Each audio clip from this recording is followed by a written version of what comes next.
All right, thank you, everybody. We'll get the meeting started, the July 10th BPAC meeting, monthly BPAC meeting. We'll start with introduction. So I'm Jennifer Letts. I'm the chair of BPAC. I'm David Green, vice chair. Wendy Holzman, committee member. Chris Blake, City of Streets and Operations. Megan Winchell, committee member. Pat Adabo, committee member. Dave Rhodes, committee member. Derek Hopper, CYC Cascades East Transit. Chris Channing, ODOT. Tanya Saltzman, county liaison. Okay, and then online. I'm Eva Richardson with Commute Options.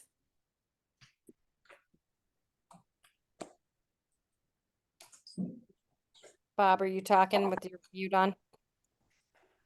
That would be correct. Bob, last meeting member. And I'm Kim Curley, a committee member. Yep. Okay. I think that's everybody right now. Welcome to Patrick. He's been a member for a few months, but first time you've been able to make it. Yeah, thank you. Sorry, I missed the last couple, but That's okay. got them all lined up now. Yeah, and do you like to go Patrick or Pat? Pat. Pat, okay, Pat, and would you like to introduce yourself to Sure. the group? Yeah, so I'm Pat Adabo. My day job, I'm the executive director with Oregon Adaptive Sports. So doing a lot of things with people moving around the area professionally. Personally, we've lived in Bend for almost 10 years. I have two nearly 1-year-old twins. We live southeast, close into town, bike pretty much everywhere. So just been a citizen advocate for involved in things. So excited to just learn more about what's going on at the county level. Race bikes on Boneyard bicycling. Tanya and some others. So, No. I'll say that. and yeah, that I think sums it up. So. All right, well, welcome.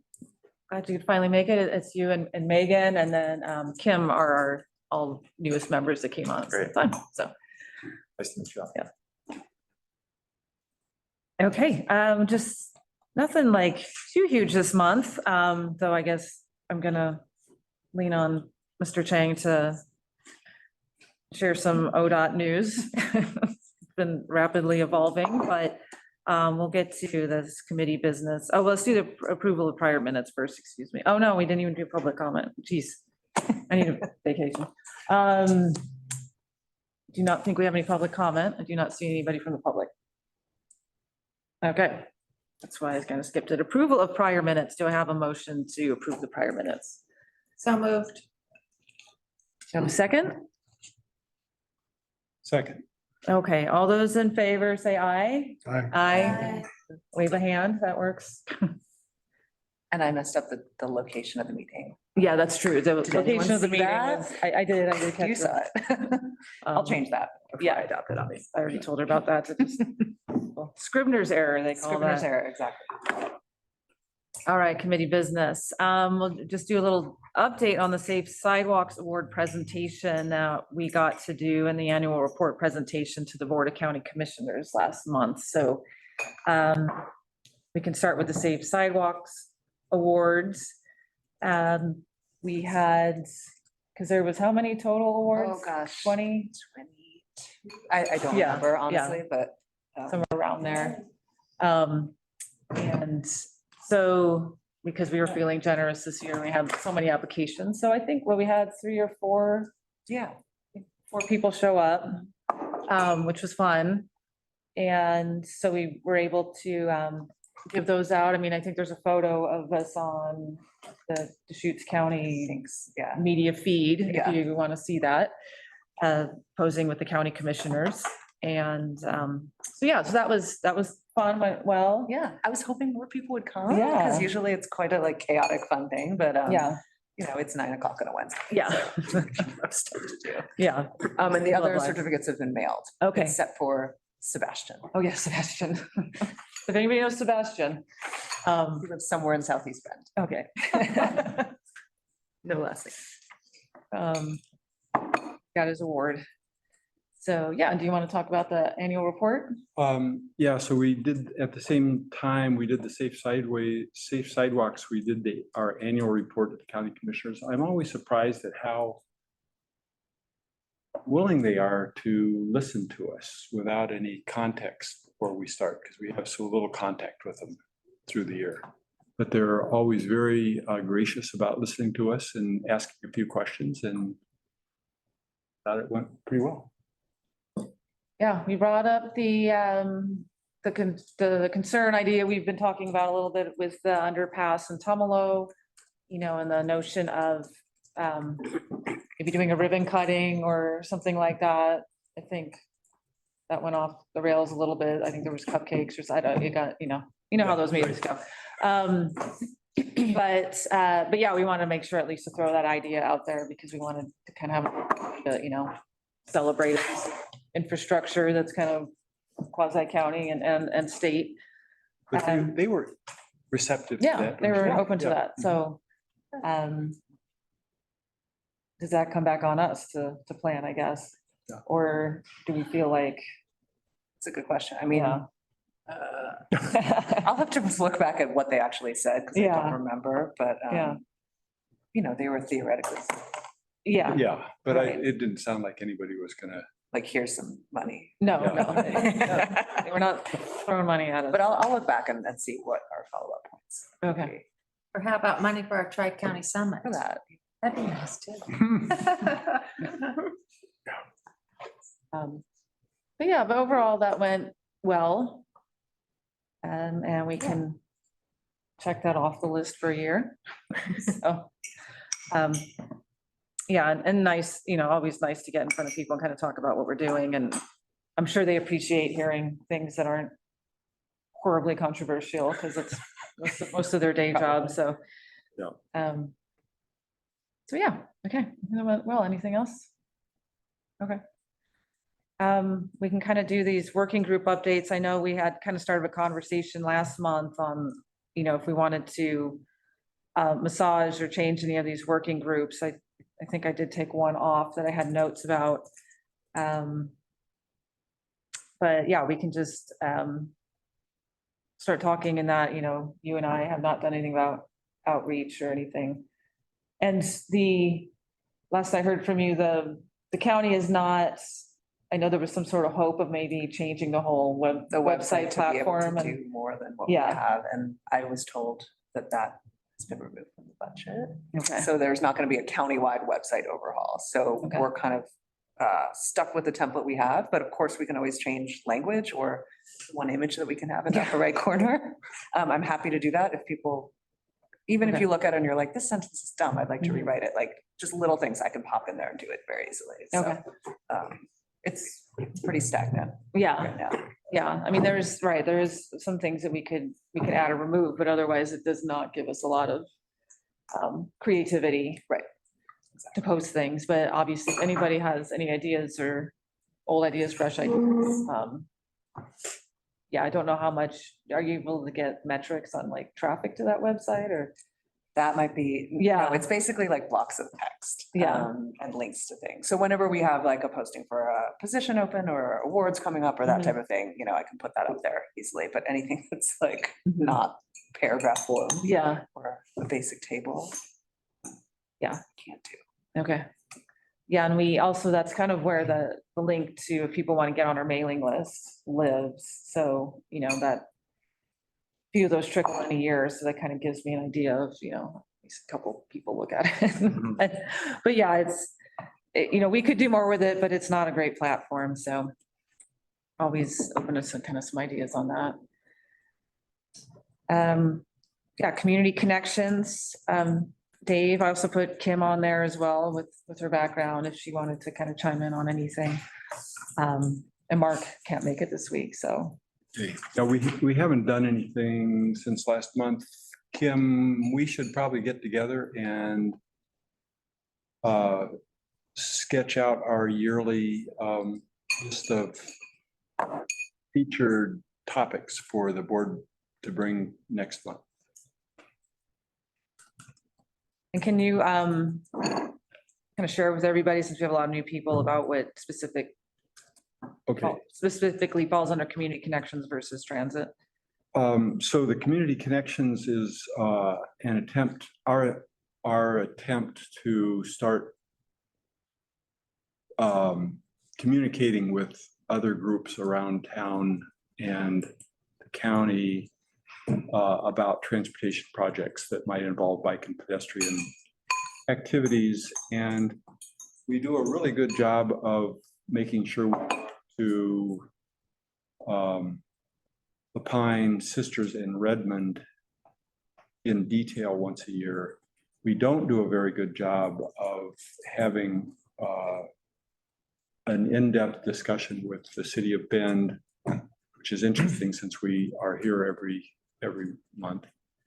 And we don't do the same thing with the county, even the county or CET or ODOT.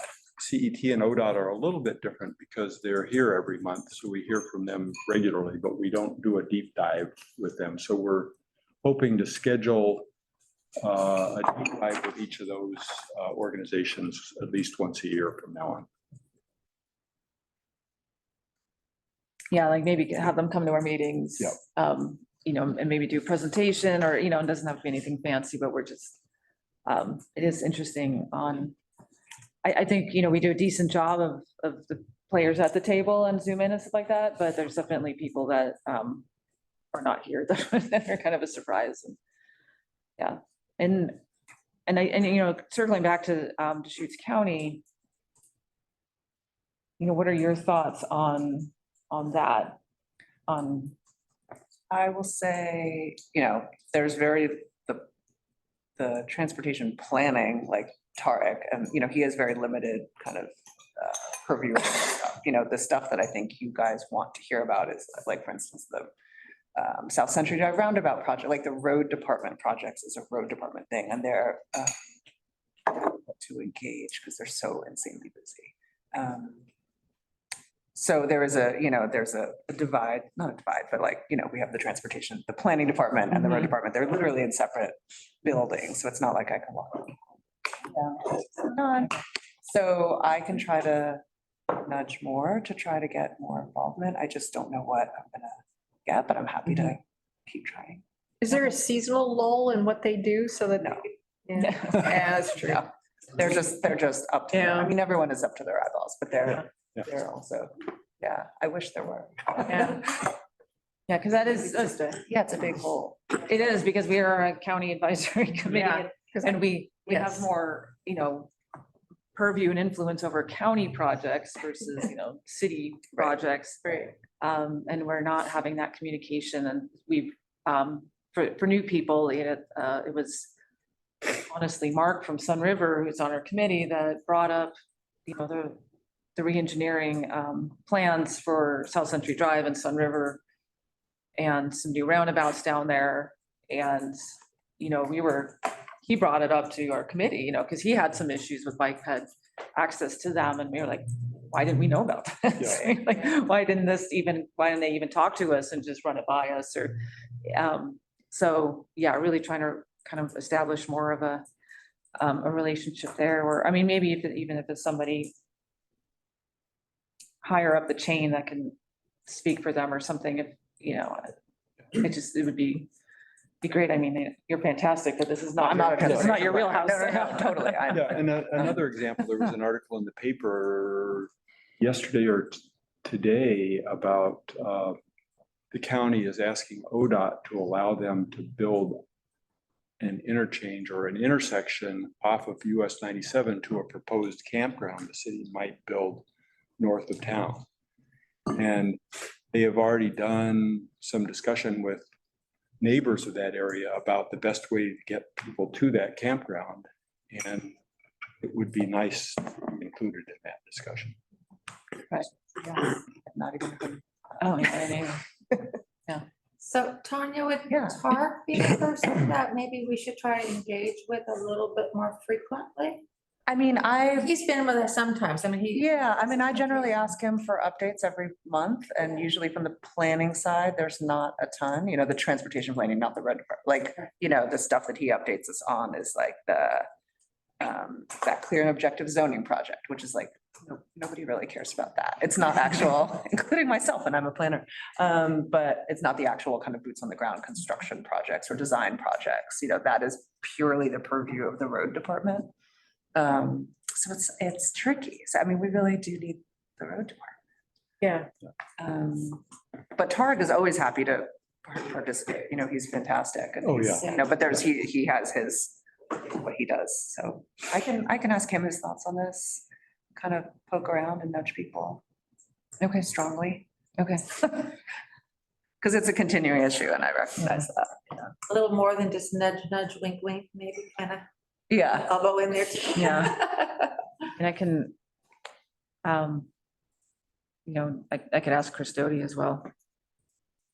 Yeah, I mean, that's what I would ask. Yeah, that's, yeah. Talk about meeting out at that building occasionally. Where the public works out on, was where Chris Doty's offices are. Maybe that somehow did that come up or am I imagining? I think it's come up in conversation, Yeah, but it's a conversation that perhaps that would be a way to engage that It's certainly. a little bit. Well, we could- yeah, It'd be a good idea to meet out there if we ever schedule a real deep discussion with them. yeah, So make it easier on them. sure. Sounds like a good idea. I will follow up with in some way and I'll include you. Okay. Okay. Dave, transit. Transit, we haven't done anything as a committee. CET did have their open house and their tri-transit week, which I got to participate in, and it was it's really an experience, a good experience, riding the bus around town to see where they go and how they work. And I was pleasantly surprised at how well the system works. The novice bus driver and I did talk to Bob Townsend at length about a couple of things. And I think the thing that I took away from that is that there are a lot of things that CET would like to do, and funding is the main barrier. And with the collapse of the transportation bill in the legislature, CET is calmed for the next couple of years unless something changes. They're not going to be able to increase service. They're probably going to have to restrict themselves a little bit. And Derek, you can say all about it. Okay. So I don't know what we can do as a committee, but we should stay engaged with this CET is my sense.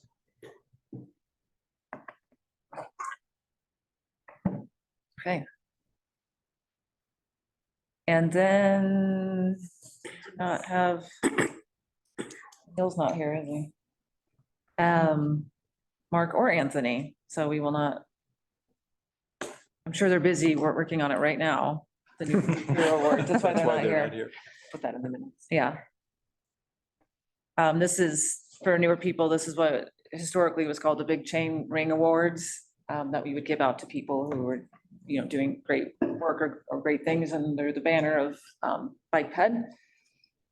So we decided to change the name because it was very, bicycle oriented, and could also be pedestrian or wheelchair, anything like that. So they've been kind of working on reformatting that and the name, a logo, and kind of scheduling that for the fall, which is going to be here sooner than we think. But we're trying to also we coordinate that for the fall, and then we can also piggyback on doing another press release reminder of the Safe Sidewalks Awards, because those are usually almost always having to do with shoveling, and it's weird, we give out shoveling awards in the summer, when it's nice to more hear about it, when people actually should be shoveling. So that will be coming up this fall. Okay. Any other thoughts or questions? No dumb questions or thoughts, so. this arena. Okay, we can move on to external committee reports, and we have not had, COAC doesn't meet again until September. right, okay. See, Neil's, we lean too much on Neil because he's on a lot of these Yeah, committees here. I'm Are you the on- alternate. Oh, So, okay. Yeah, I was at the last Great. meeting. They're MPO. talking, the Bend MPO, which is the Metropolitan Planning Organization. And they're very much involved in transportation in the Bend and slightly outside of Bend.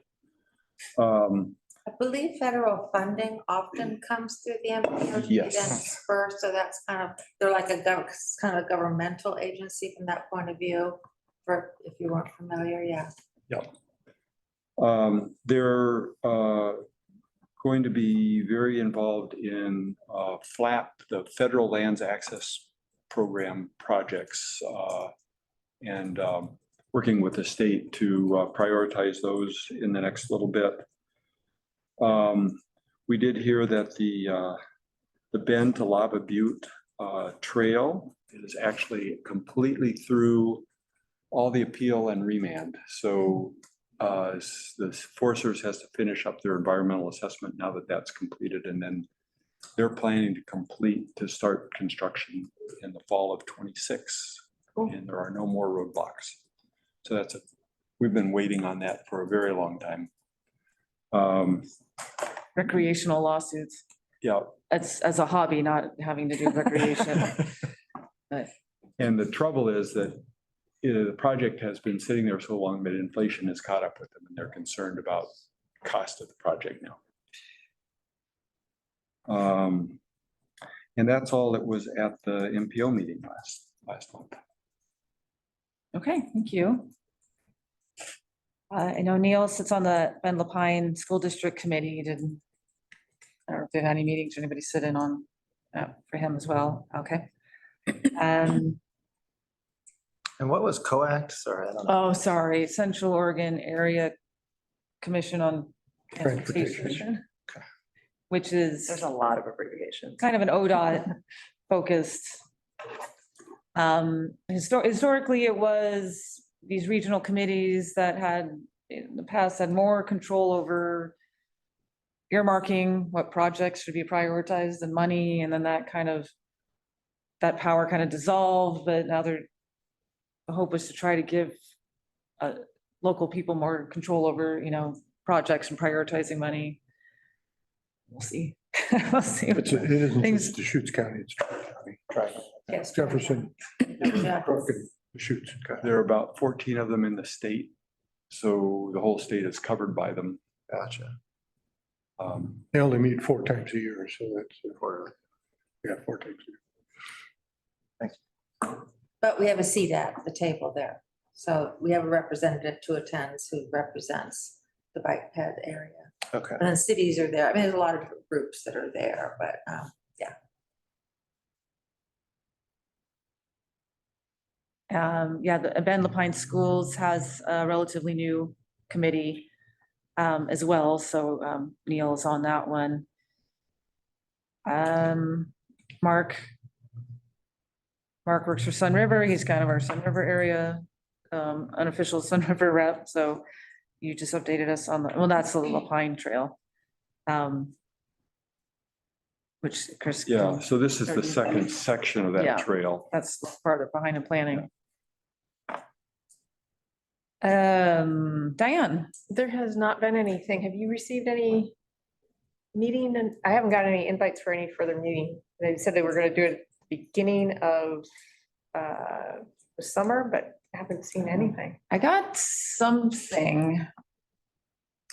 I'll have to go back and look. I wasn't sure if it was, Yeah. it wasn't quite clear, like, is this a meeting or is this, and so I'll go back and look at that. Okay. Hopefully I didn't screw up because I figured you were on that list, but, okay. And COIC is Central Oregon Intergovernmental. Intergovernmental Council. I want to know. Oh, okay. Yeah, they got some funding to do some crash safety messaging, really more around fatality crashes for the Tri-County area to try to do some sort of, informational outreach plan on just trying to reduce fatalities, so. And COIC is organizing that. All right, and then the Deschutes County it's a transportation systems advisory. No, what is it? Action. No, Safety. action, Action plan. safety, action. Safety action. Thank you. Anybody else involved in that? That could, I don't know. Okay. Clearly, we need to get Neil off of some of these and if, anybody else is interested in sitting in on some of these. Sometimes Neil's already there at some of these meetings because of his work with the Environmental Center, so sometimes it just works out that way, so, okay. Any other committees or anything like that people want to chime in on? We're being very efficient today. This is unlike us, so, but it's fine because I think there's going to be a lot of updates, so. All right, this is the section where we kind of do roundtable. You can kind of see there's these different entities that are usually invited and many times come to our meetings and just can give us updates. So we do not have anybody from Ben Parks today. So we will go COIC CET. Did you see how I bumped you up to the I front? did, Yeah, I that was- know, and I actually have some slides if you don't. Oh, mind okay. Sharing the screen, because we got some great photos from our tri-transit weeks. Let me, Don't know if you can share screen. Oh, really? This computer. Through Zoom. I'm gonna try. Yeah, like. He's gonna slide Old his school. laptop around. Yeah. That one's at a public meeting So. in the county. Kind of see, and the folks online can see what we're talking about. Okay, yeah, so just wanted to talk a little bit about, so I'm Derek Hoffbauer, Cascades East Transit. We did a Tri-Transit Week event that was really successful. That was for the expansion of service hours in Bend. So we're now operating between 6 a.m. and 7:30 p.m. That commuter shed, trying to capture that. We did 11 events in 5 days, so it was a lot of work. And then we Commute Options let us use the Get There Challenge tool. They had just done a May challenge, a bike walk and roll challenge, and then we kind of had some momentum on that to do a Tri-Transit challenge. So that was really fun to do. We had some gift cards for people. We were just asking people to make like 2 transit trips a week, and then they could get entered into to win a gift card. So we had a lot of good engagement with our partners. Thanks, David, for coming out. He tabled on the pizza night, had a really good turnout for that. And then just some of the metrics on this, just gonna manually go through this. A little bit of a lag there.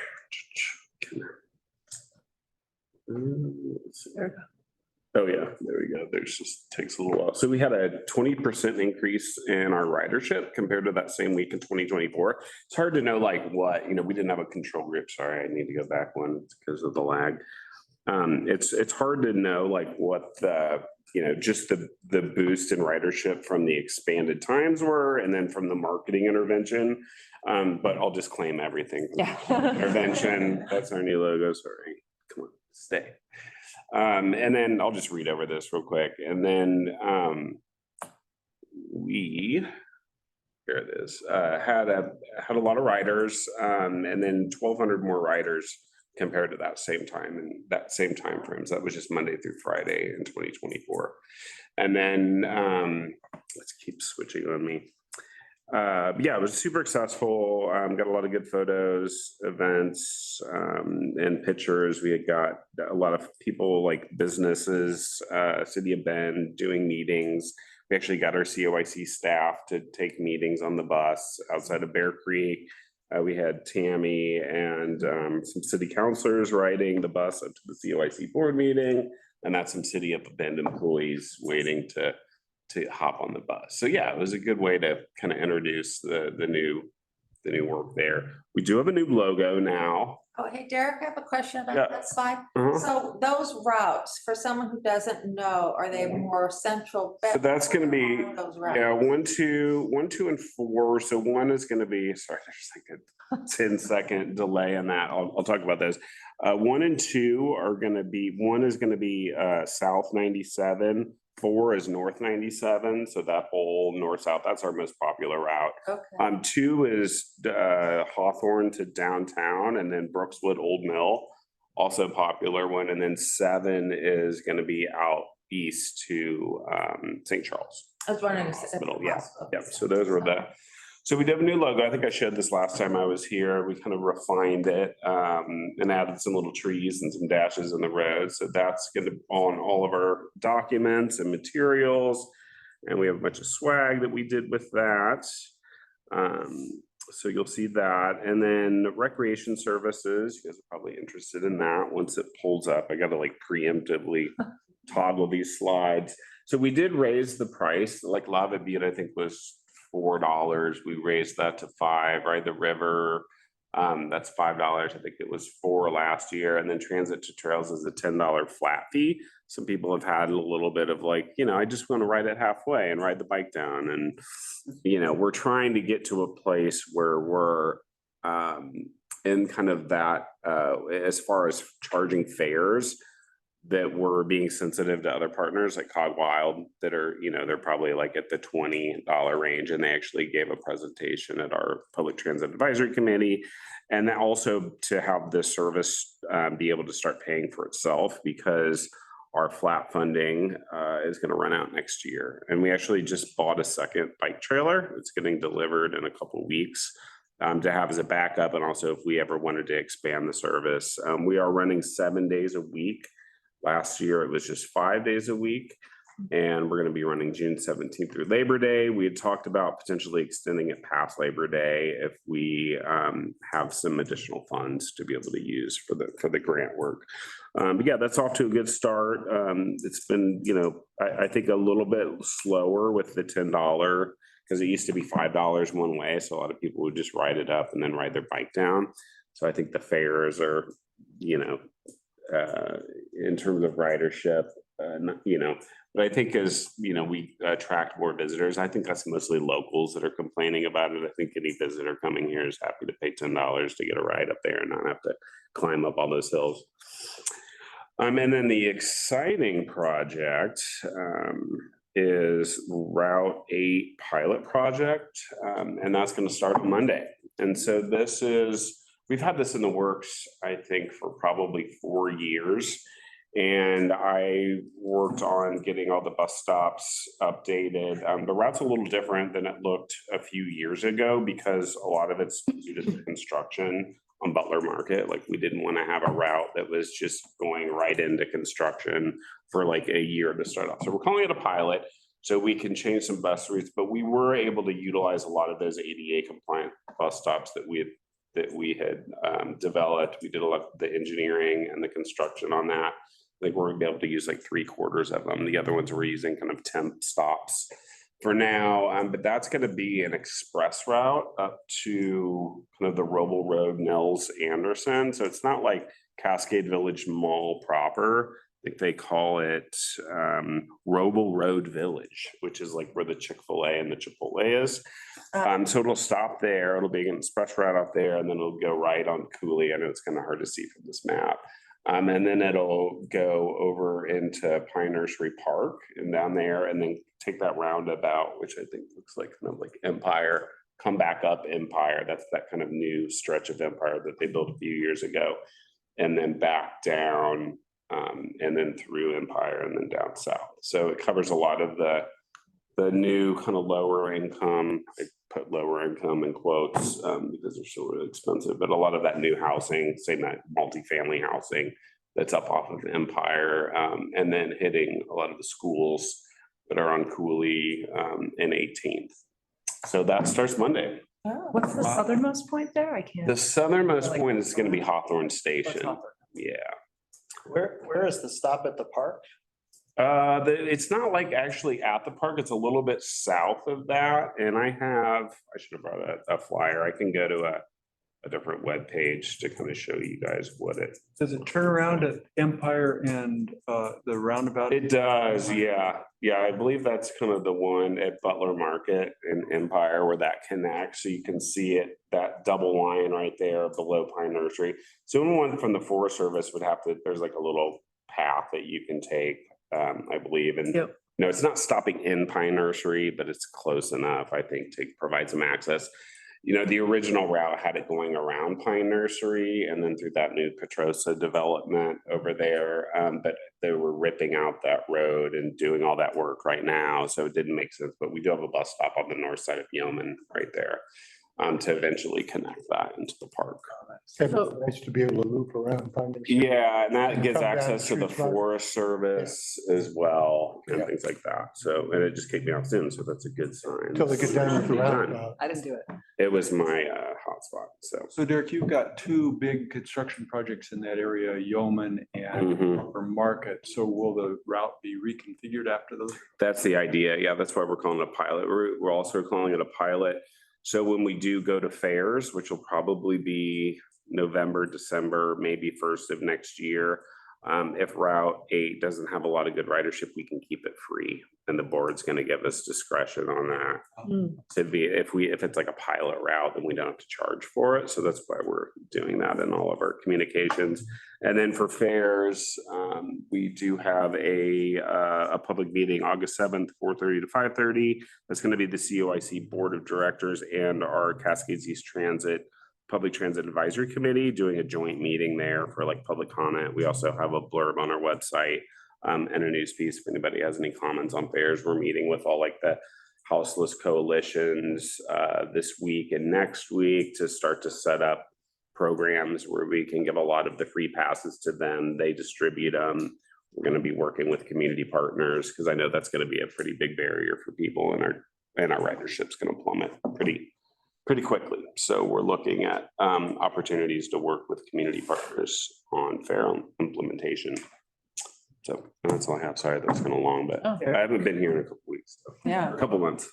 Bob had mentioned that there's going to be an airport route starting. Yeah, we stopped talking about that once the transportation package failed. Okay. We realized we aren't gonna have 3 times the amount of funding that we. Well, he presented at council last night and he brought that up. It's a concept. I think we're exploring it. The Redmond routes, the flex routes that we did up there, one of the airport route isn't doing very well. So we might, potentially look at either changing that or just having like the airport shuttle, like replace that route just to save some costs there. It's still in this PowerPoint and we're thinking about doing that. I think some of the challenges like parking, like if you do it from Hawthorne Station, then if somebody's going to leave their car for 2 days, it's just going to be like a one-way trip. So the expectation is that somebody would drop you off at Hawthorne Station, but I feel like a lot of people are going to want to park right around those neighborhoods, and that the parking is pretty tight around there. And then around Juniper Park,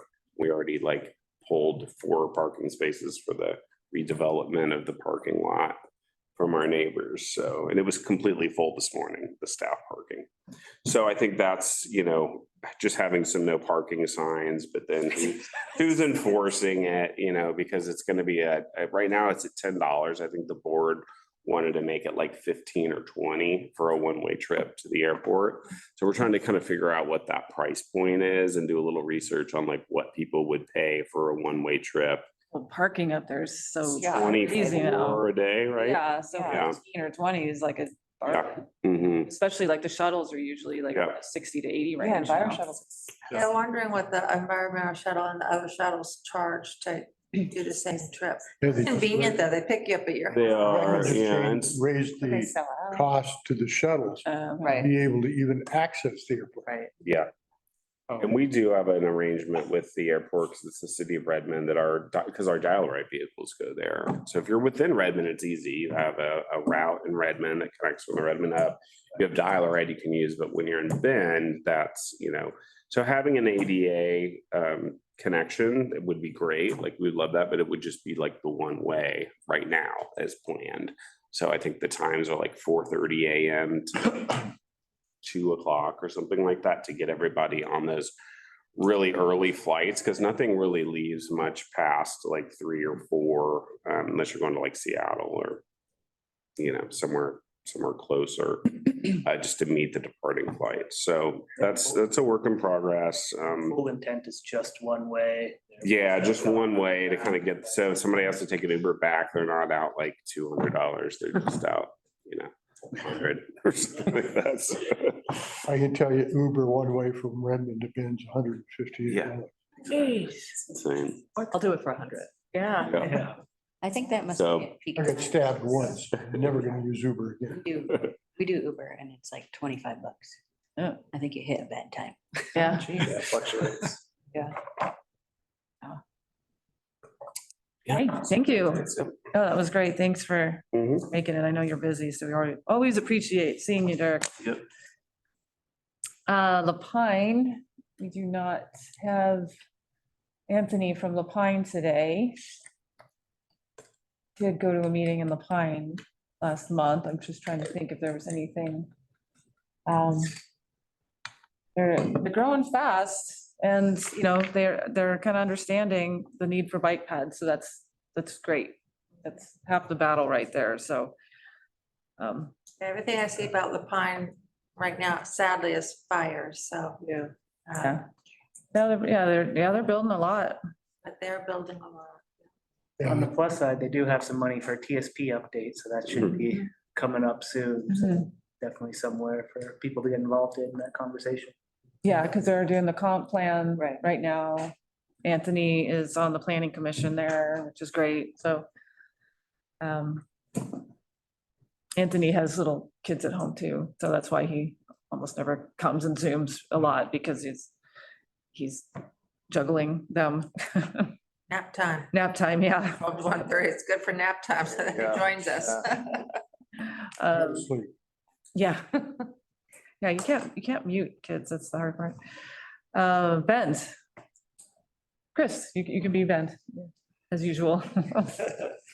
Well, we're going all different directions. We started paving, doing grind and inlays. 8 streets ground out. They're working nights right now on it.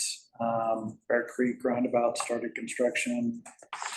They are getting ready to start the bike ped path on 27 from Bear Creek to Reed Market. They're getting ready to start that construction. Striping as much as we can with the heat and everything as long as that'll hold out. We do have some bike and ped improvements that we're gonna do at a bunch of intersections. I wrote some plans if people wanna look at them. At different key points around town to help with the goals for city council. So if you wanna look at those, we're getting ready to start the process of upgrading some of the intersections. So that will be kind of fun to try some new stuff. So kind of where are these generally? Is They there- are all all over? over the place. So I'll let you look at it. So yeah, but yeah, we're gonna try some different stuff, green paint, stuff like that. So, and yeah, just busy. I mean, there's no downtime right now. So, and then we're trying to get ready to move to our new facility. So that's the other part of it as well. So Where are your new facilities? it is going to be at the end of Cooley and 18th. Right off of the Route 8 bus line. There you go. Right on the bus line. Does it Close to it. does it run by at 3:30 a.m.? Yeah. Not that early. 6 a.m., 6:30 a.m. So yeah, for the most part, that's kind of what we've been working on. Sign upgrades where we can. All that good stuff with everybody's vacations, trying to enjoy summer. Stuff like that. Probably the best time to get a hold of our group for getting somebody here is probably late fall, sometime in there. So once we get moved, There'll be more opportunity to try to pin somebody down that have them come and do presentations and so forth. So hopefully with the new facility, we'll have large meeting rooms, maybe so easy for us there at that facility as well. Other than that, just trying to keep our head above the water. How's So staffing? Because I know a lot of places are having trouble getting enough people to do the work. Are you doing pretty well? we are, it's challenging, just because of the processes that we need to go through to hire people. And the skill set that is out there is very different as time goes on, of running heavy equipment or working outside in the environment. So we've interviewed people with master's degrees, all the way down to people that it's their first job. So some people have never ran a lawnmower or a weed eater in their entire life, never drove a car. So it's difficult sometimes to train them or give them the chance to actually work in the right of way, because it's pretty scary when you get around cars that are going 30, 25 miles an hour. I mean, you guys know, bike out there. So yeah, but it's a challenge. Yeah. So, I think so. yep. Oh, thank you. Next up, Sisters, we just opened, did a soft opening for our new transit center. That has a name, but I can't share it yet. And well, it's a very long name, there's a shorter name. But yeah, the CET is now stopping there, added a stop at that location, which is great. And there hasn't been kind of a lot of, yeah, we haven't really, we want to do like a grand opening kind of thing, but we're still tweaking some of the facilities at that location. We did open a dump station for RVs there, which has actually been really successful out of the gate. I don't know how people know it's there, but I heard about it. yeah, I don't know. I was like, what? Revenue generator. And it gets them out of our campground because a lot of people go to the Yeah. campground and Go there for that, yeah. yeah, so we're kind of weirdly excited about that. But yeah, there'll also be a small dog park there. And, you know, really trying to have it kind of a transit hub, whether you're using a bus, a regional bus or interregional bus, or you're driving, we're gonna have EV charging stations there. So a little dog park. We don't have an official dog park in the city. So this will be kind of the first one, really more oriented for small dogs, but great if people are driving through and need to get the dog out of the Small car. dog park for small dogs. Yeah. We'll see. I've been, our city manager's a cat person, so I was kind of like, well, or is there gonna be water there? They're like, well, there's water nearby. I'm like, no, there has to be water in the dog park. So we'll see how that goes. She wanted a cat park. Yeah, I know. It'll be a big scratching post. Cats love to travel. Yeah. But we're excited that's opening and we'll hopefully have like a real ribbon cutting and celebration around it, because that's been a big project for the city to take on. It was Deschutes Forest Lands that we got kind of a screaming deal from. It's partnership with ODOT heavily in that, and we just really have high hopes for it. We had Bob Townsend talked at our city council meeting last night, kind of gave us an update on the system, which was great. And as I do every year, whoever comes to CET from CET, I kind of, and CET's in a better position right now. I got new vehicles, but longer hours, better staffing, like it's been the best since basically I've been on council. So making that push for that kind of reverse commute's not right, because people are going all sorts of directions for different reasons, but that kind of dead time in the middle of the day, and just hoping that maybe between the city and CET we can do more advertising around like tourism and biking. You know, there's the bike racks on there, you know, people want to just go up to Sisters for the day and they throw their bike on and you just, from the bus stop, you're just off on the trails, you know. If you want to go shopping or eat lunch or something like that, you know, really try to get people to kind of access it that way and get some cars off the road. So I put that plug in with Bob and he was totally amenable to that. And you know, and obviously we could kind of, yeah, we can be creative with that. And I did appreciate, I mean, maybe you're not gonna like what he said, but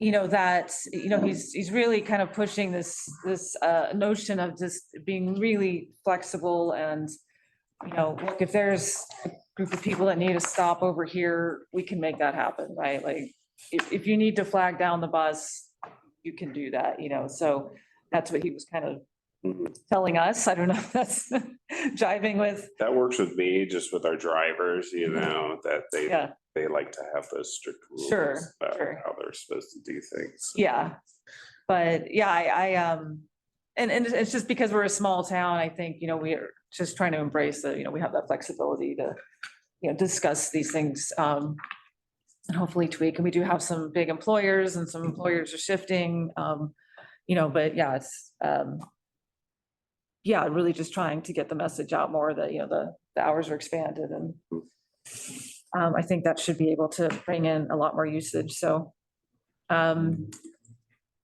and we just approved funding for the final drawings for our Adams Avenue streetscape. Adams is what the northernmost downtown east-west street that still looks like it's the Wild West. Yes, it does. And a lot of vacant lots, a lot of really rundown properties, but I think it's just a lot of investors waiting for us to pay for the infrastructure. So, but this has been a plan for 6 years now, so we're hopefully gonna be getting that put in, starting in the fall. And that will have, you know, wide sidewalks. Part of it's gonna be residential, part of it commercial, so really wide sidewalks on one side, and when it turns to residential, it'll be a wide bike path / sidewalk. And that will also go, we're gonna, you know, try to be like Ben, we're gonna do multiple projects tearing up the streets at the same time, so we'll see how that goes. We have a big water project going on at the same time. So it's worked out well for you guys. Yeah, that's someone else's problem. The county's doing the same thing. I love it. So we're looking forward to that and our phase of the Barkley, the drive, which is that bypass around downtown. We kind of finished phase 1 of that. And yeah, putting in bike paths there. So everything's just kind of piecemealed right now. Is the I did- Barkley work finished now? Because for a while. Just on that corner, yeah, that first phase. So where it meets Camp Poke. Yeah. Camp Poke now has to stop. Where people going on the bypass now have priority and do not have to stop or make a left turn. They just make a sweeping left turn, so hopefully that'll move. I know, traffic's still backing up, but it's, but people have options now to be backed up in. Yeah, and then the only other bike ped thing was we were told yesterday that our Elm Street bike path, so it goes from our Village Green Park, which is really popular with cyclists, especially from out of the area, to park there and bike to either Peterson Ridge Trails or to go up Old Mackenzie or do any other rides, or building a path along that road that will connect with the trailhead for the Peterson Ridge Trail system. Hoping to get that going this winter, but realized I want to know more, but they said that they were having to change bridge builders because their bridge builder they were using was unresponsive, was the word they used. So I'm like, oh, there's a story there. So hopefully they're working with somebody that has more experience making bridges and answering phone calls, I guess. So, so there will be a bridge. So yeah, that's about it for Sisters. Redmond, Bob. So at our July meeting, we met with a representative of the Redmond Police Department and discussed pedestrian safety. One of the outcomes of that was we're going to partner with advocating for some additional rapid flashing beacon crossings at a number of locations in Redmond. So that combine that with some of the safe routes to school work that's going on, there's going to be, I think, a big step forward with pedestrian safety. We're also fine tuning our sidewalk inventory that we plan on doing in the fall. I think I mentioned this before. We're trying to figure out exactly what data we're trying to collect there and how to make it usable. And then finally, I'd like to thank Kim Curley and Commute Options. Kim put me in touch with Whitney Bennett, and Commute Options has graciously offered to give us some helmets for our National Night Out activity. So we're looking forward to that.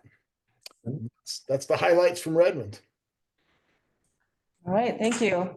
All right, Bob, this is Chris from ODOT. If you guys want to talk about sidewalk inventories as well, ODOT's doing our big project based on CFAC rules, sort of automated scanning of all the sidewalks for all the MPOs. That might be an opportunity. I don't know how you guys are planning on doing that, but sort of leveraging that work as well. So. Chris, I'm headed out of town for a couple of weeks. When I get back, is it okay if I contact you about that? Always, assuming I still have a job. Yeah. Yeah, shoot me an email. Okay. You should be laughing at that. I'm sorry. Of course you have to have a job, Chris. All right, thank you, Bob. We do not have the sheriff's office here today. Deschutes County. Per our previous conversation, I have no updates from our transportation planner. But if anyone wants to come to a planning commission meeting tonight, you're more on this gorgeous night. Yeah. You're more than welcome. We're talking about dark skies. Oh, okay, that's right. Sort of relevant. It's just the first of the process, so it'll go on, but yeah, nothing to do and hate this terrible weather. Yeah. Are they gonna go inside, turn off all the lights? Yes, Yeah. the commissioners Dark skies. personally are gonna go into each person's house area. No, it's just kind of finessing. The regulations are from 1994. We looked to systems a lot, actually, for your regulations. We haven't gone quite that far, but we're just like streamlining and modernizing stuff to hopefully be less invasive. Yeah. Yay, really related to BPAC, but I'm plugging it anyway. Yeah. All right, thank you. ODOT. Yeah, I guess we can start with the big elephant in the room conversation. Yeah. So, yeah, with the debacle that was House Bill 2025, that was our big transportation funding package that didn't get passed. ODOT's got a $354 million state highway fund hole. So, that's not counting all the federal other funds. So for this biennium, we are out that much. And so that's leading to some layoffs. We're laying off 483 people from Monday. Employees got their notices, and we cut 449 empty positions. So basically 932 positions are being cut, with another round expected probably early next year, assuming no funding package gets put through. Things that people will see on a personal note, Haley and Gina. Haley let you guys in today, and Gina's our typical front person. They're both on the list. My position was on the list, but because of union rules, bumping, other things, how they played stuff out, I'm currently still here, but they laid off my coworker who's in Region 3. So who knows what that means for me as well as him, but do I go to Region 3? How's that? Nobody knows.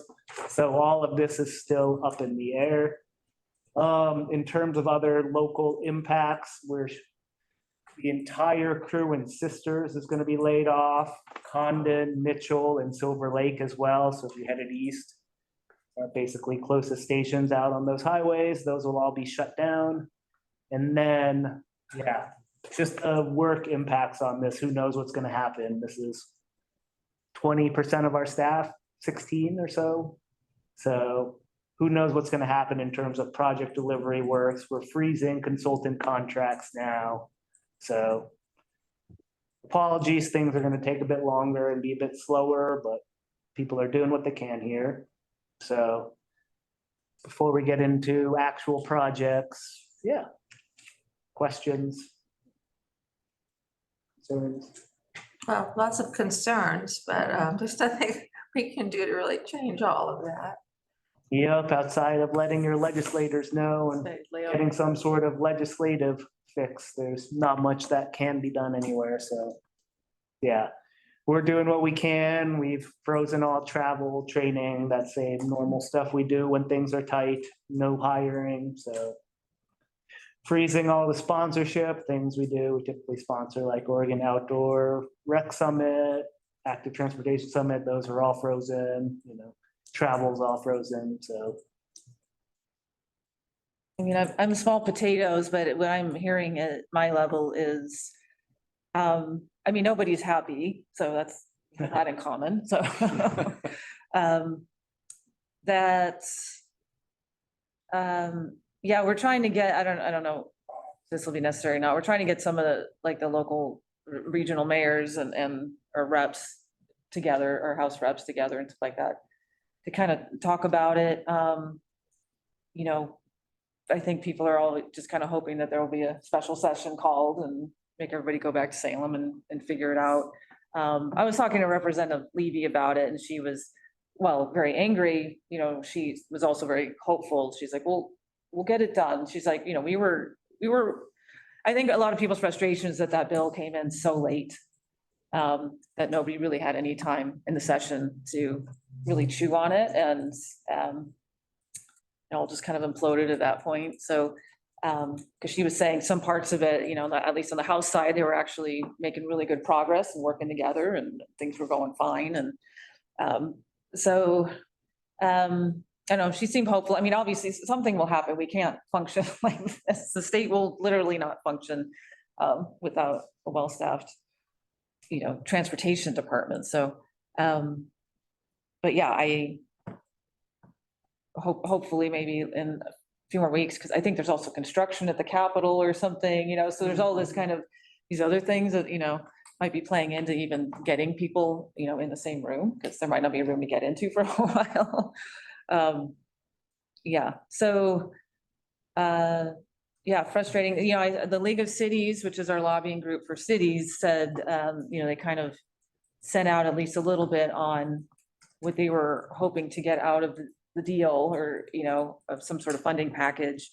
And I was, at least for this group, I was concerned because some of the stuff that they were kind of willing to drop was safe routes, some bike ped stuff, you know, so, I mean, I'll try to keep you guys posted and obviously, you know, pay attention. And, you know, you're always, you know, welcome to contact, you know, your representatives in the State House, which for many of us are Levy and Broadman, though there's, some of us live outside of those districts, but, yeah, it never hurts, always helps to send them an email and just, you know, if you start hearing things, or even right now, if you just want to start, you know, saying that, you know, these aren't fun, nice things to have. They're really integral parts of our transportation system. They need to hear that. And I think a lot of them understand that, but there's a lot of them that don't. I saw some weird comments from the mayor of Bandon about bike ped stuff, or something about a cold day in hell before ODOT's shoving bike ped stuff down our throat, or I don't know. It was kind of from out of nowhere, and I was like, oh, somebody's having a bad day. Abandon only has 101 going through it, so to them, bike peds means nothing. Yeah, they also have no money. Their tax base is way worse than Ben's tax base, so you know, everything. And the small, as I say, small towns, there's no small problems. Jennifer, do you know if the governor is the only one who can call in special session? That the legislature? I don't know that. I kind of feel like that's true, but I don't know that. Kind of for just sure. talking like I'm gonna do it, but I haven't heard Yeah. pull the trigger yet. Exactly. Well, and I heard, you know, and then there's the grumbling, you know, and under everybody's breath is like, this is, you know, theatrics, and it's, you know. It's theatrics at the So- expense of the employees. I know, at the expense of people's lives, and At what point do those people go and find new jobs? And Right. now you don't have the people to just go, hey, why don't you come back? right, because we already know that, we already heard that you're And once you Cut get off some laid off, you ways. get hired back at a different rate, you lose some of your Yeah. PERS, you lose some of your Yeah. other Yeah. things that, you know, you Yeah. get, so it's not. Mortgage company isn't like, oh, hey, it's okay, you know? Yeah. Well, we'll wait for the governor. You don't have to pay your mortgage for 3 months. Yeah.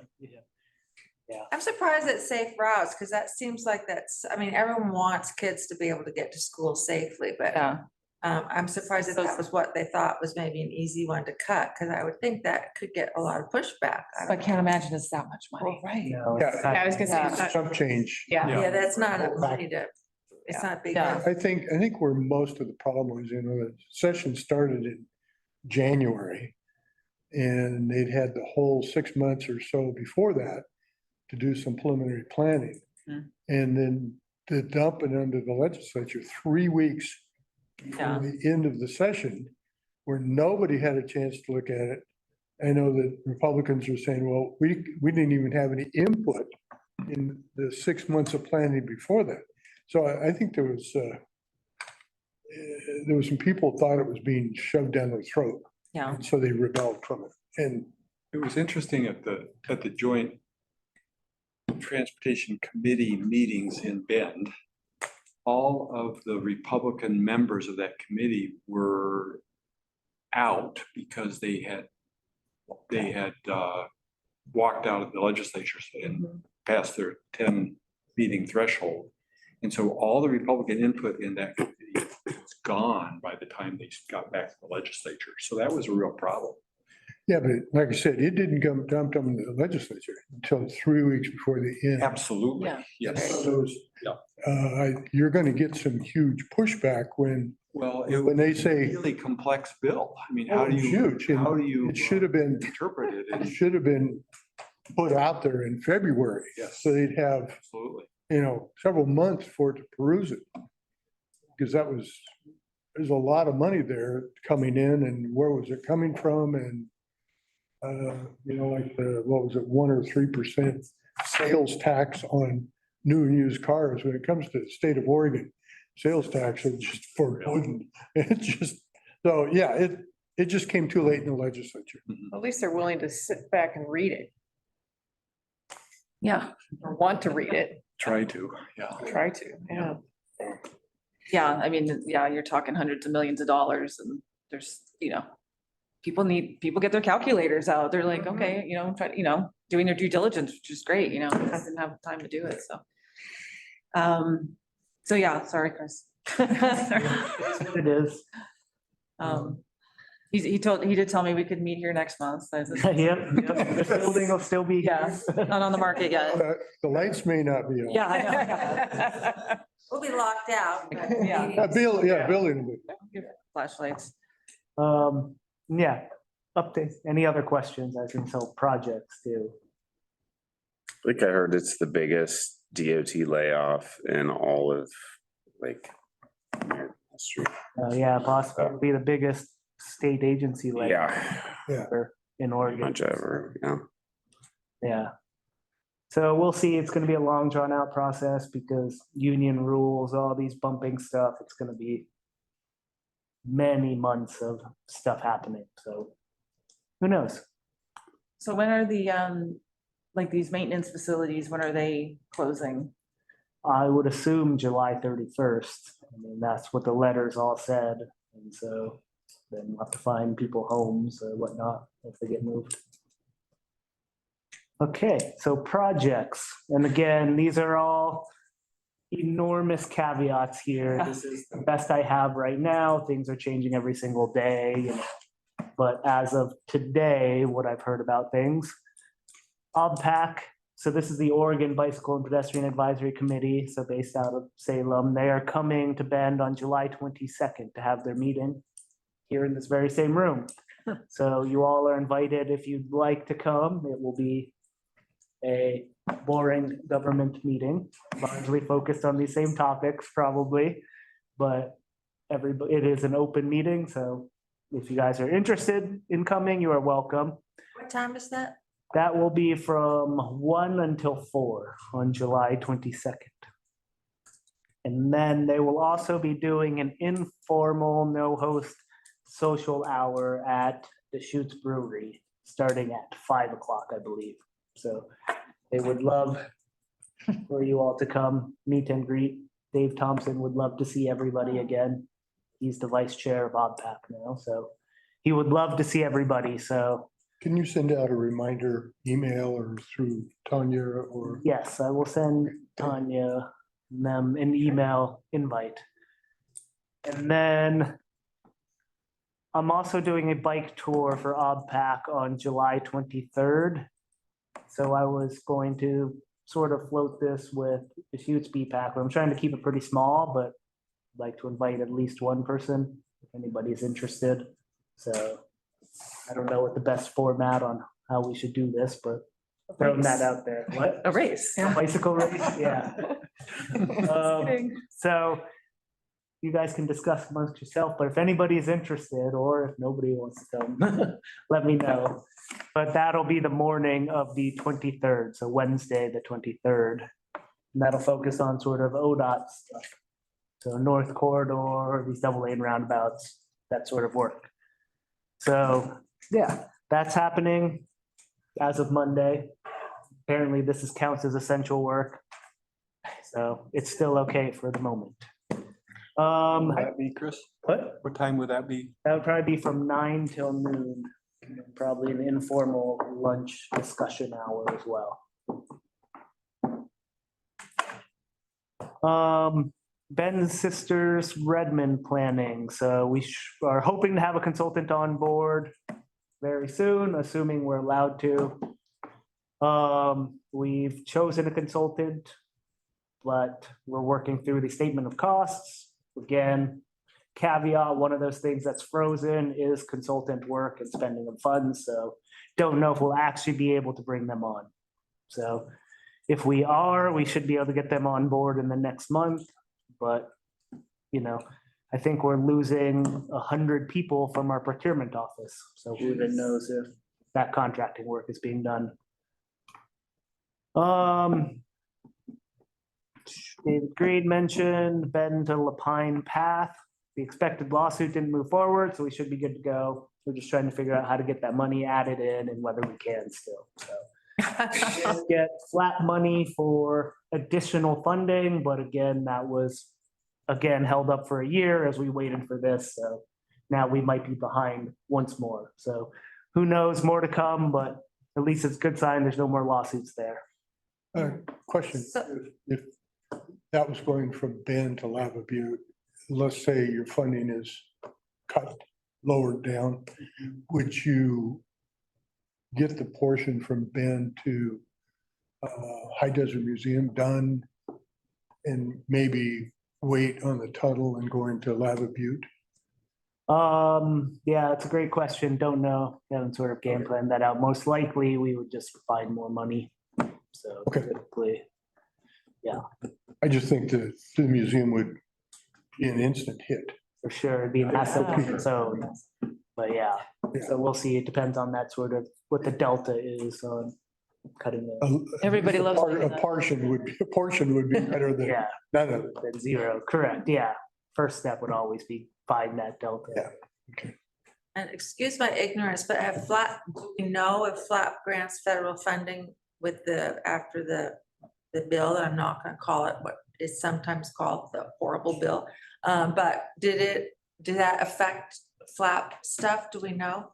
Not as far as we know of. Again, caveat, there's nobody left at USDOT either. So the last update we've had on most of these is we're good on FLAP, we're good on Hawthorne for at least the phases that were obligated. So Okay. wait and see, we're moving forward on that same assumption, but you know, typically if it's been obligated, then we're okay. But We've been able to get a lot of stuff done with the FLAP grants. sure, Federal Lands Access Program. yeah. So ODOT's been able to leverage that money and use it so that people can get out to federal lands. And actually, there's been a fair amount of work done with that.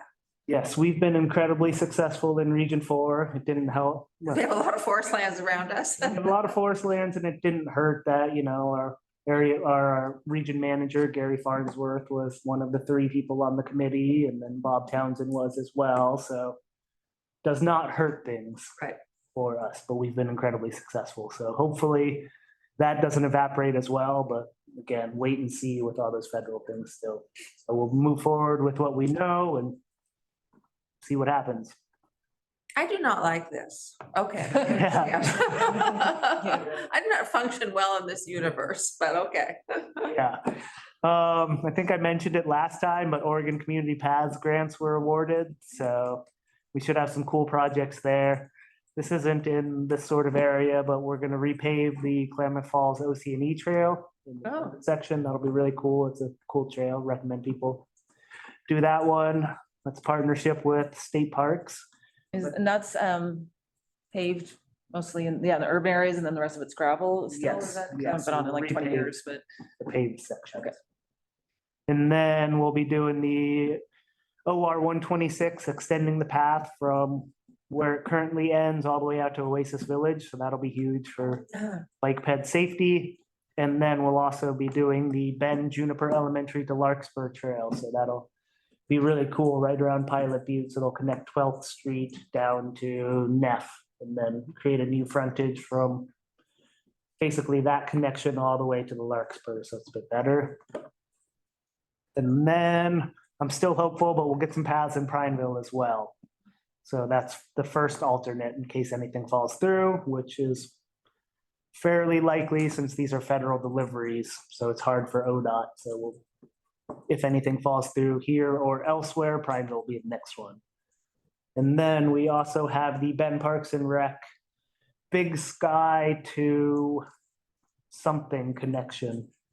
Planning to something, but that also includes a US 20 undercrossing, which will be super cool. So Oh, wow. Yeah, that way that path will not have to cross Akron. That's a big path. that's a huge path. I know where I want something to be, but that'll be going from Big Sky, that'll be. Yes, Big Sky headed south along that canal, basically. So it'll be where the canal crosses US 20. We'll be designing that undercrossing, 30% design out of that funding. So that's super. That'll make a massive difference there. Really nice. That'll be east of the roundabout? West of the roundabout, West of the roundabout, yeah. near the new Oh. development out there, the low income development as well. It'll be just to the west of that. Oh, yeah. West of the Ward Hamby roundabout? Yes, Oh, west, okay, yeah, West, yeah. yeah. closer to town. Yeah. Yep. And then I think I mentioned it last time as well, but Safe Routes to School, we got awarded funding as well for 2 projects in Redmond. This is the US 97 multi-use path south of Redmond to Desert Terrace Mobile Estates. So that'll be cool. And the 4 new crossings of OR 126, that's Glacier and Highland. So crossings at 7th and 12th. So those will be new enhanced crossings. So cool projects for Redmond pedestrian safety there, but again, same caveats as well. Can we get these started? So tied up in all of that. Right. Well, thank you. Hope to see you next month. Sure, we'll know more next month. I mean, granted, it's only 3 weeks away, but all right. Thank you for being patient, Avi. Eva. No problem. And I don't have too much, so won't keep you for too long. But yeah, first up, we just are still accepting applications for our e-bike rebate program. So this is made possible by a Pacific Power e-mobility grant and the City of Bend. So we're giving away $1,800 rebates to be used to purchase an e-bike. So we just did our first drawing on July 7th and 25 applicants were randomly selected. So we have 2 more drawings to come. So if anyone can help spread the word, get the word out, I think we have about 350 applications so far. So the odds are pretty good. I mean, we've got 70 e-bikes to give away. So there is a couple of criteria. You have to be 18 or older, residents of the City of Bend, Pacific Power clients, or, someone in the family or in the household, at or below 80% of the median area income threshold. And you have to complete our e-bike safety course online. It only takes about 20 or 30 minutes.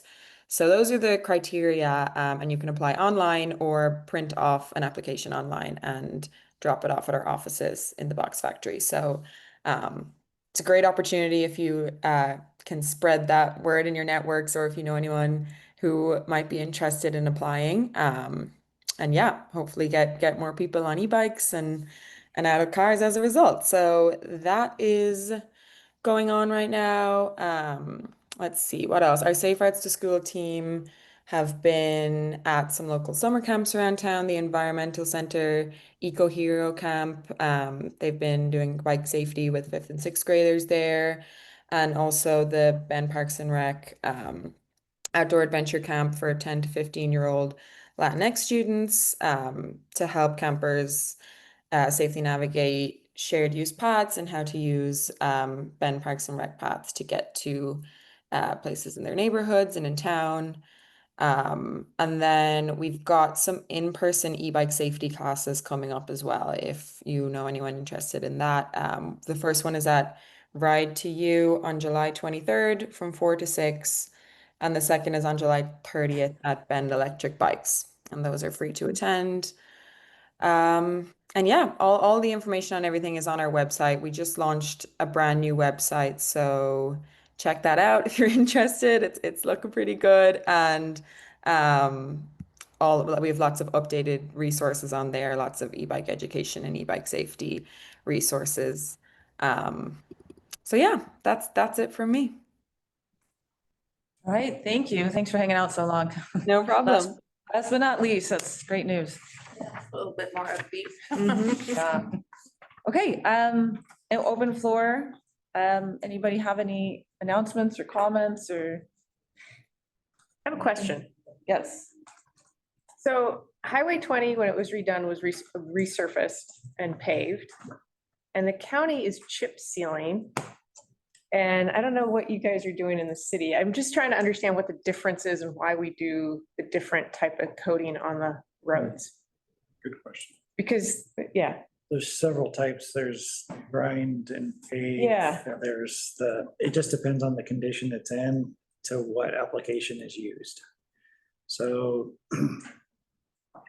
it depends on, it depends on the life cycle of the pavement. So usually every 5 to 10 years, they have a private independent agency that we hire to go through in the city of Bend, and they assess all the streets. Then they put them in a category. Long as there's no rutting or severe cracking, then we can do like a slurry seal, and it will seal it all back up and give it a little bit of traction, and we're good to go. If there's a lot of cracking in it, then they'll do more of like a chip seal, and it'll seal it up a little bit better. If it's really rutted, then you're gonna get the grind and inlay. For us, the biggest problem that we have is historically with the city of Bend, our curb reveal is somewhat challenged. So that's why we have to grind it out and redo it, because then it affects the drainage. Yep. So that's why we can't just go in there and do an overlay per se. So Chris, what do you mean by curb reveal?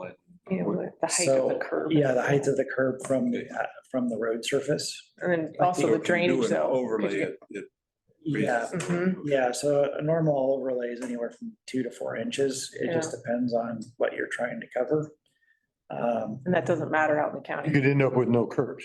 Yeah, you can. Well, Yeah, or in the exactly. county, like in the county, you're ending up with higher drop off Yeah. into no shoulder. Yeah. Right. So usually what they'll do is they'll go back in the fall, and that's their fall project is they do shoulder builds. They'll go Okay. back and they'll put the gravel on the road and sweep it off and compact it to build the shoulder up. So it doesn't, it's not supposed to stay that way.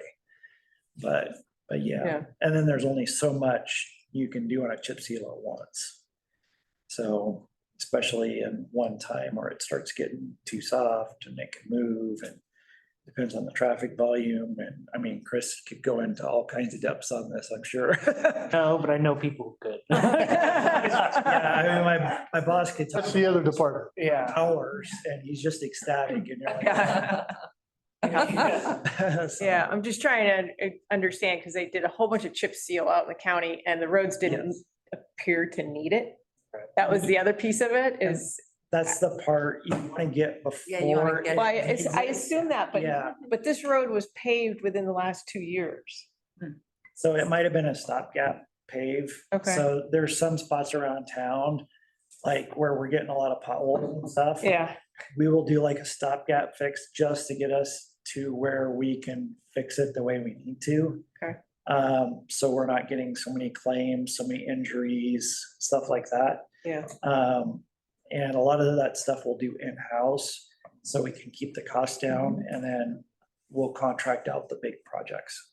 So, And I will say that's one of the hardest things. We get that a lot, like, why Yeah. did you chip seal Aubrey? It looked great, right? Wasting money. It is incredibly, I don't know the numbers, cheaper to get it ahead of. Oh, yeah, no, I totally get that, but having been on a road that I've driven every day for, last year and a half and knowing when it was paved, it was kind of like, really? Yeah. What's the point of that exercise?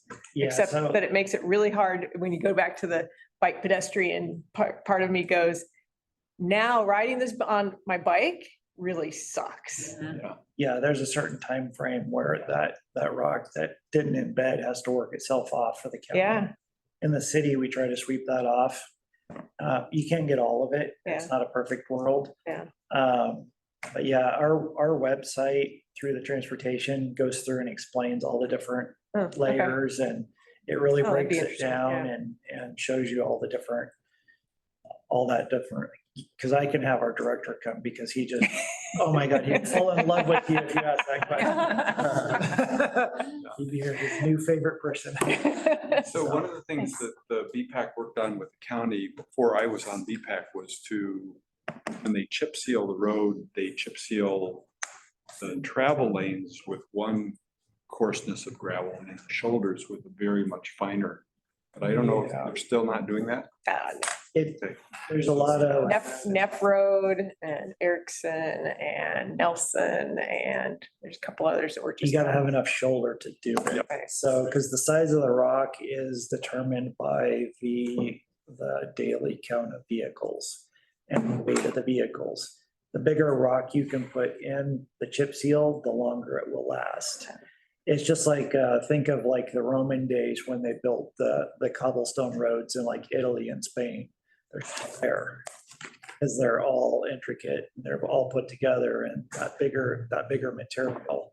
Where the smaller material, it breaks down faster. So that's another thing we could talk to Chris Stody about if we get him. yeah, he's got a lot of experience with chip seals and different options there too. And it's a really good thing for the dollar amount to keep the roads up. So yeah, and it is very challenging as far as bicycles and stuff. So They actually made the shoulders smaller when I did it. I wonder if they changed it, because they did. There was a whole big thing, and they passed around the rock and all the BPAC stuff, and you see this is the one they use here, and this is the one they use there. So yeah, it's a Chris Doty question, I guess. I appreciate though that ODOT took care of its facility going out Highway 20 through town, because that was getting very redded, and I went, oh my gosh, they paved this. This is fantastic. Well, I've been surprised how many people I've seen using the bike paths, in the new corridor and Costco area and stuff like that, because, there's not a lot of housing and it's kind of exposed. It doesn't look, fun, but I've seen kids with strollers and people out for runs, and it's getting used, which is great. That's great.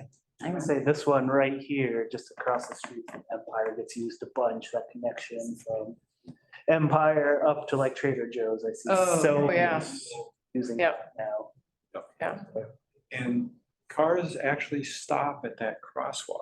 There's an RRFB Yes. there, and I have not had any trouble getting across there. Awesome, that's good to hear. Good. That was one of the places we were worried about, because Yeah. it's a high speed, bad context, but. Okay, well, with that, we'll adjourn, stay on time for a change. That's exciting, so. We're still 2 minutes. I know. Start 2 minutes. Better than 20, yeah. 132. 1:32, yeah, write that down. I am. I am interested. All right, well, thank you, everybody, and You should go, because I'm really familiar with that area. same right time, same place. I've been next out. month. And it's sooner because. it's Yeah. so late. Okay, I'd love to do it. Yeah, you I got can the do it. time. Zoom people. Yeah. Yeah. Why don't we go talk to Chris right now? Okay. I'd be the one that would want to. We had like. Well,